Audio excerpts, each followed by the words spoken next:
오늘 우리가 볼 하나님의 말씀은 에베소서 6장 4절 말씀입니다. 또 아비들아 너희 자녀를 노엽게 하지 말고 오직 주의 교훈과 훈계로 양육하라.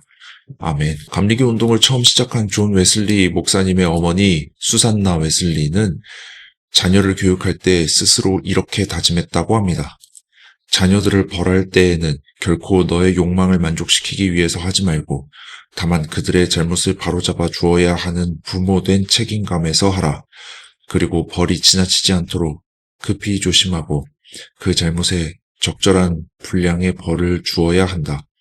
또한 자녀들의 이성의 연약함과 판단의 미숙함을 늘 배려해야 한다. 우리가 믿는 하나님은 성급하게 분노를 바라는 분이 아닙니다. 우리가 믿는 하나님은 사랑이 많은 분입니다. 그것이 구체적으로 어떤 모습인지를 알려드리고자 역사상 존재했던 인물을 인용하여 말씀드린 것입니다. 누군가의 자녀 교육 방식을 통해 우리는 하나님의 모습을 엿볼 수가 있습니다. 그러므로 우리는 성경에서 가르치는 자녀 교육 방법을 통해 하나님의 어떠하심을 알 수가 있는 것이죠. 이제 본격적으로 그것을 살펴보고자 합니다. 오늘 우리가 읽은 말씀에 보면 바울 사도는 자녀를 노엽게 하지 말라고 말합니다. 그런데 이것은 성경의 다른 말씀과 부딪히는 것처럼 보이는데요. 왜냐하면 잠언 20장 30절 말씀에 상하게 때리는 것이 악을 없이 하나니 매는 사람 속에 깊이 들어가느니라라고 기록되어 있습니다. 이처럼 성경은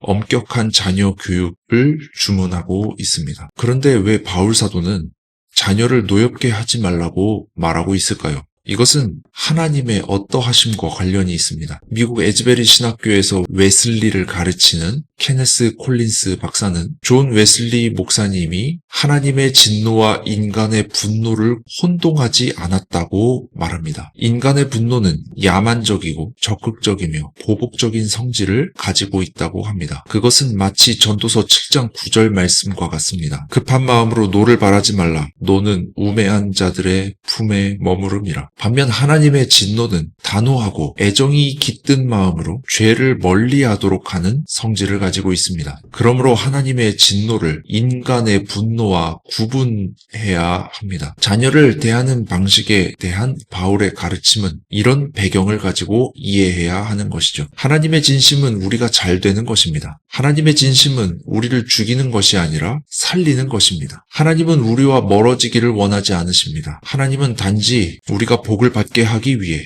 구원받게 하기 위해 우리를 훈계하시는 것입니다. 히브리서 12장 8절 말씀입니다. 징계는 다 받는 것이거늘 너희에게 없으면 사생자요 친아들이 아니니라. 하나님이 우리를 징계하시는 이유는 화가 났기 때문이 아니라 우리를 바른 길로 이끄시기 위함입니다. 하나님의 목적은 우리를 자기 의지, 교만, 혈기, 원수갚음, 세상에 대한 사랑으로부터 자기 부정, 낮아짐, 온유한 하나님 사랑, 이웃 사랑으로 돌이키게 하는 목적이 있습니다. 그것은 수산나 웨슬리의 자녀 교육 방식이기도 했죠. 요즘 그리스도인들조차 자녀들을 학교 성적 잘 받기 위한 사람으로 만들기 위해 혈안이 되어 있습니다. 공부를 시키기 위해서 교회에 보내지 않는 크리스천 부모들도 있습니다. 그렇게 성장한 자녀들이 나중에 커서 제대로 된 신앙을 가질 리가 없죠. 그 자녀들은 성적이 오를지는 몰라도 하나님의 사랑을 느낄 기회는 박탈되는 것입니다. 이 세대를 본받지 말라고 했는데 이 세대를 본받아 자녀를 세상 사람처럼 키우는 크리스천 부모들이 점점 많아지고 있습니다. 교회에서도 사랑의 하나님에 대한 지식은 점점 사라지고 그저 성공하면 좋은 것이라고만 하니 기울어가는 이 나라의 신앙을 어떻게 하면 다시 바로잡을 수 있겠습니까? 우리는 이 시대를 보며 안타까워하는 하나님의 마음을 이해하고 하나님처럼 안타까워해야 합니다. 내 안에 자녀의 마음속에 하나님의 사랑을 회복시켜달라고 기도해야 합니다. 하나님의 진심을 깨닫기를 간절히 소원합니다. 이제 적용의 말씀을 드리며 설교를 마무리하고자 합니다. 적용의 말씀입니다.